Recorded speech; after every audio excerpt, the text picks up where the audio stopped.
হে জগতবাসী, আজ আমি শামীম আলী চিশতি আপনাদের সামনে যে আলোচনাটি নিয়ে আসলাম সেই আলোচনাটি হলো যে একজন ভক্ত গুরুকে কি বকাই না বকলো। তো একজন গুরু, একজন মুর্শিদকে বকা একজন রাসূলকে বকা সমান, আর রাসূলকে বকা আল্লাহকে বকা। তাহলে একজন ভক্ত একজন গুরুকে যে বকলো, আসলে লিগেল বকাই বকলো। তো লিগেল বকাই যে বকলো, তো আসলে লিগেলটা কিরকম? যেমন একজন মুর্শিদ ধরতে হয়, কোরআন হাদিসে আসছে, ধরেছে।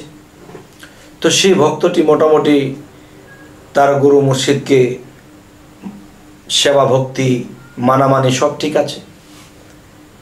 এখন এই ভক্তটি সে বিদেশে চলে যাবে। তো বিদেশে যে চলে যাবে, এখন নিজের মুর্শিদকে না বলে কি এটা যাওয়াটা ঠিক হয়?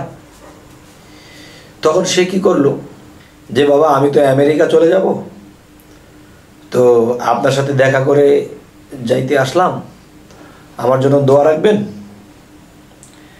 আর ঘন্টা 2 টাইম আছে, এর মধ্যে আমাকে এয়ারপোর্টে পৌঁছাতে হবে।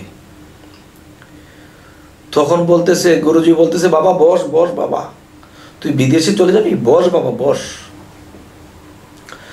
তখন ভক্তের সাথে তরিকতের বা গভীর কোনো আলোচনা নেই।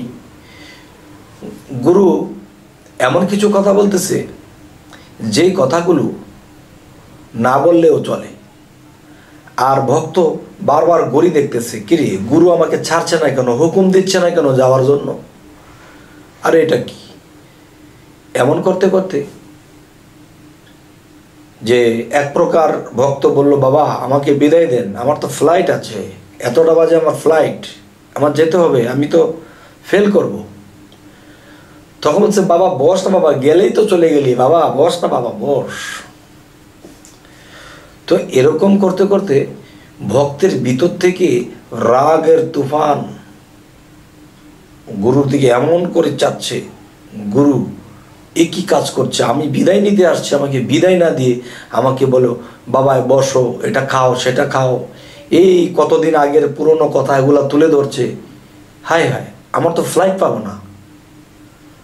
তখন যেখানে যাইতে 2 ঘন্টা লাগবে, 1.5 ঘন্টা এখানে গুরুজি 1.5 ঘন্টা এখানেই নষ্ট করলো। এরপর বলতেছে, বাবা তোর সাথে আমার অনেক কথা বলতে ইচ্ছা করলো, তুই চলে যাবি বাবা? আচ্ছা বাবা যা যা।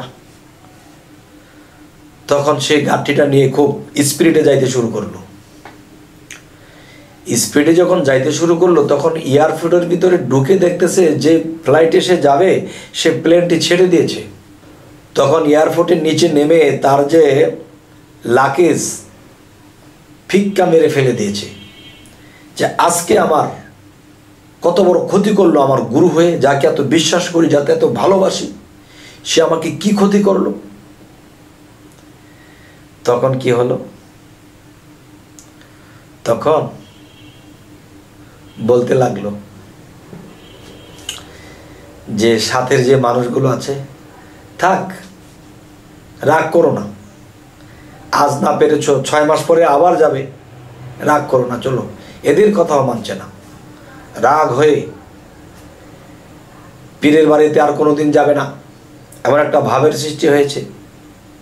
তখন বাড়িতে গিয়ে ব্যাগটাকে ঘরের মধ্যে ফিক্কা মেরে ফেলেছে। তখন